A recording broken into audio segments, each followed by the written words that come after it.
Hello mga kaayat! May susubukan tayo ngayon na product for the first time. Itong Fabric Rust Remover. Ngayon ko pa lang siya susubukan. So, tatry natin siya dito sa white t-shirt natin. Hindi ko sure kung kalawang to. Kasi kapag nilalagyan ko naman siya at binababad ko sa Zonrox, hindi talaga siya natatanggal. 10 years na siguro to. So, try natin siya if matatanggal natin siya. And mag-try pa tayo ng iba na galing talaga sa kalawang. Ito kasi hindi ko sure kung galing sa kalawang to. So, meron tayong tatlo na fabric rust remover. Try natin siya. So, lapag muna natin dito sa ating lamesa.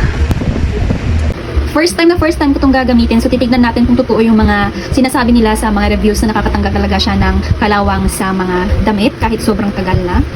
So, make sure lang na safe yung paggagawa niyo nito. Dapat walang mga bata para hindi nila pakialaman.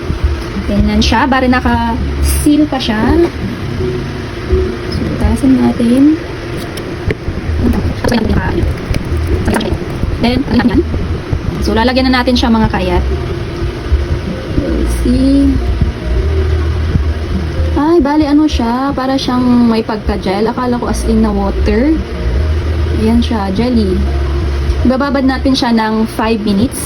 Yun yung nakalagay sa instruction. Ibabad na lang natin hanggang sa makita natin na mawala yung kalawang. So, hayaan muna natin siya mga kaayat. Tignan natin kung matatanggal niya yung kalawang. Hindi lang ako sure mga kaayat if kalawang yan.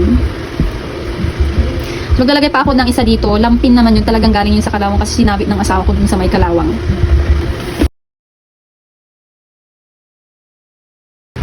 Eto siya mga kaayat. Ito galing talaga sa kalawang to. Sure na sure ako na galing sa kalawang. Itong sa damit ng asawa ko, hindi ako sure. So, try natin siyang lagyan din para makita natin. Yan po yung nilagay natin mga kaayat. Fabric rust remover. Tingnan natin if matatanggal. Kung yung napapansin nyo mga kaayat. Nagla-light na yung dilaw niya. Yan. Yan. Galing talaga sa kalawang to. And wala pa tong isang taon na kalawang dito sa lampin ng anak ko. Uy. Uy. Hala. Pansin niyo mga kaayat. Nawala agad yung kalawang. Wala pang isang minuto yan. Pero nawala na siya agad. Ayan oh. Bali pag nakita niyo wala na yung kalawang or stain sa damit, babanlawan po natin siya para safe. Bali wala pong post tong video natin. Diretso po yan na naka-video. Para makita nyo rin talaga. So, i-fast forward ko na lang po siya mga kaayat. Lalagyan ko ulit siya mga kaayat. Ayan, nag-fade na yung yellow niya. Hala. Ito nga. Nawala.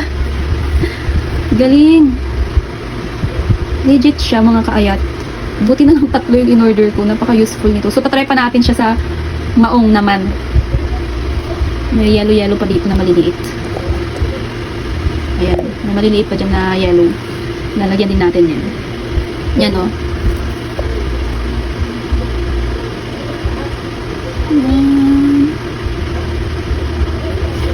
So, balik natin siya doon sa may malaking kalawang. Uy, galing. Ito wala na siya. Natanggal na yung kalawang kasi bago lang itong kalawang niya. Wala pang isang taon. Ito mga 5 months pa lang yung nakalawang. Ito talaga 10 years to eh. Sobrang tagal na kalawang. Nawala. Nawala mga kayat. Nawala. Kanina dilaw na dilaw yan eh.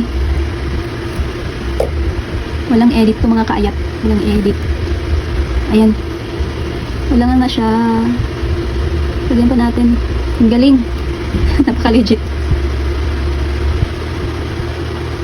Fabric rust remover. So, kaya makakalawang din to. Pwede nating lagyan. Hindi ko alam kung kalawang to pero try natin siyang lagyan.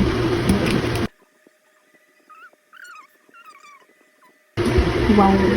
Ang bilis mag-effect na wala agad yung paninilaw. Yung maliliit na dilaw.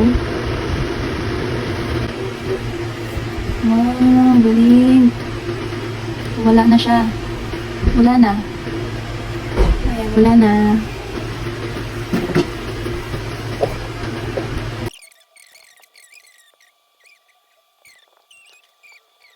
Wala na.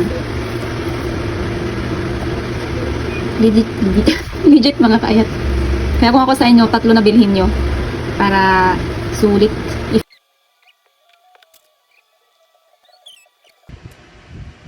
Ito na siya mga kaayat. Wala na yung dilaw. Legit siya mga kaayat. Ayan no.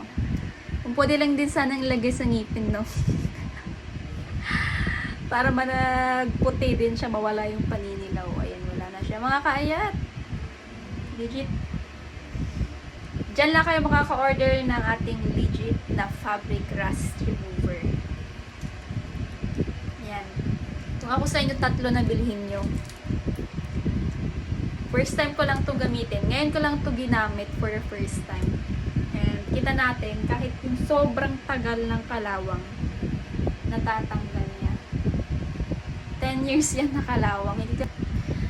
So, napatunayan natin siya na legit nga na nakakatanggal siya ng kahit sobrang tagal ng kalawang sa damit. So, dito nyo lang po yan mabibili sa ating yellow basket. Yan. Tinatlo ko na kasi nabudol talaga ako doon. Lalong-lalo na sa mga comments ng mga ibang buyers na legit talaga siya. So, tinatlo ko na and yun nga, hindi tayo na-disappoint kasi talagang nakakatanggal.